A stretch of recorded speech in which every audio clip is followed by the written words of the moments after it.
अस्सलाम वालेकुम।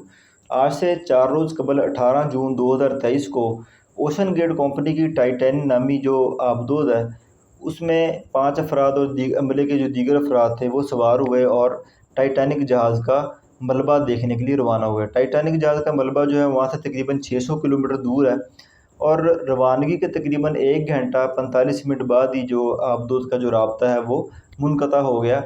और वो दिन है और आज का दिन है, तकरीबन 4 दिन गुज़र चुके हैं। इस वक़्त आबदोज़ का कोई पता नहीं कि आबदोज़ जो है वो कहाँ मौजूद है। आबदोज़ इस वक़्त लापता है और उस आबदोज़ में 72 घंटे की जो है वो ऑक्सीजन मौजूद थी और अब तक वो भी ख़त्म हो चुकी है और किसी को नहीं पता कि आबदोज़ में जो लोग सवार थे वो किस हालत में हैं। उस आबदोज़ में 2 पाकिस्तानी सवार थे, 2 पाकिस्तानी बिज़नेसमैन थे और उसके अलावा जो ओशन गेट कंपनी के जो सीईओ या मालिक है वो भी इस वक्त उस आबदोज़ में सवार है। इस वक्त उस आबदोज़ को तलाश करने के लिए दुनिया का जो है महंगा तरीन सर्वाइवल ऑपरेशन जारी है।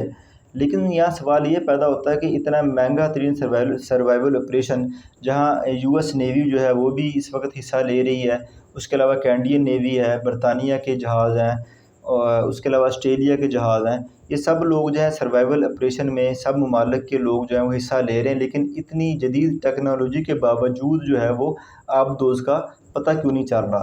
तो उसकी चंद मेन वजूहात हैं। एक वजह तो ये है कि ये वाली आबदोज़ जो है ये दुनिया की उन 5 आबदोज़ों में शामिल थी जो समंदर के नीचे जो है 4000 मीटर गहराई तक जा सकती थी। दरअसल जो टाइटैनिक जहाज़ का जो मलबा है वो समंदर की जो तह है वहाँ तकरीबन 3800 मीटर नीचे जो गहराई है वहाँ मौजूद है। तो ये वाली आबदोज़ ख़ास तौर पर इसलिए डिज़ाइन की गई थी कि वो इतनी गहराई तक जो है वो जा सके। बाकी जो दूसरी आबदोज़ें हैं जैसे फ़ौजी आबदोज़ें होती हैं, ये ज़्यादा से ज़्यादा 2000 मीटर नीचे तक जा सकती हैं, इससे ज़्यादा नीचे वो नहीं जा सकती। एक तो वजह ये है कि यहाँ यानी कि इस आबदोज़ तक जो है डायरेक्ट पहुँचना जो है वो बहुत मुश्किल है। दूसरी वजह ये है कि इतनी गहराई तक जो है वो कोई गोताखोर भी नहीं जा सकता। गोताखोर भी ज़्यादा से ज़्यादा जो है वो 100 मीटर नीचे तक जाते हैं, इससे ज़्यादा नीचे तक वो नहीं जाते। तीसरी वजह ये है कि ये वाला जो इलाका है जहाँ टाइटैनिक जहाज़ का मलबा मौजूद है, इस इलाके को मिडनाइट ज़ोन कहा जाता है। मतलब कि दिन की रोशनी में भी इस इलाके के अंदर इस इलाके में बहुत ज़्यादा अंधेरा होता है और जो दर्जा हरारत है वो भी नुक्ता जमात या फ्रीजिंग पॉइंट से कम होता है।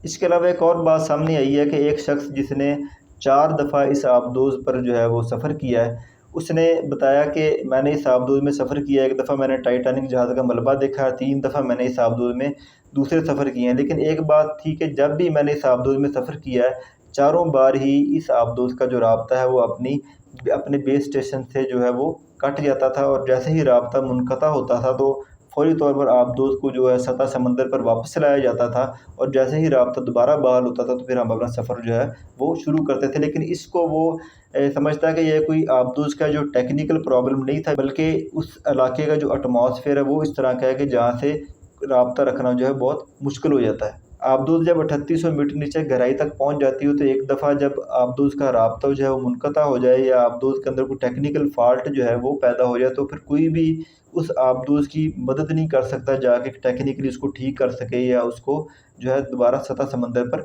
वापस ला सके। तो मेन ये वजूहात हैं जिसकी वजह से अभी तक जो रेस्क्यू ऑपरेशन को कोई जो है ख़ासी कामयाबी नहीं मिली।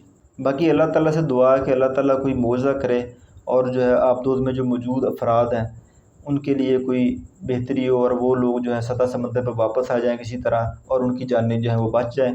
अपना ख़्याल रखिएगा। बहुत बहुत शुक्रिया। अल्लाह हाफ़िज़।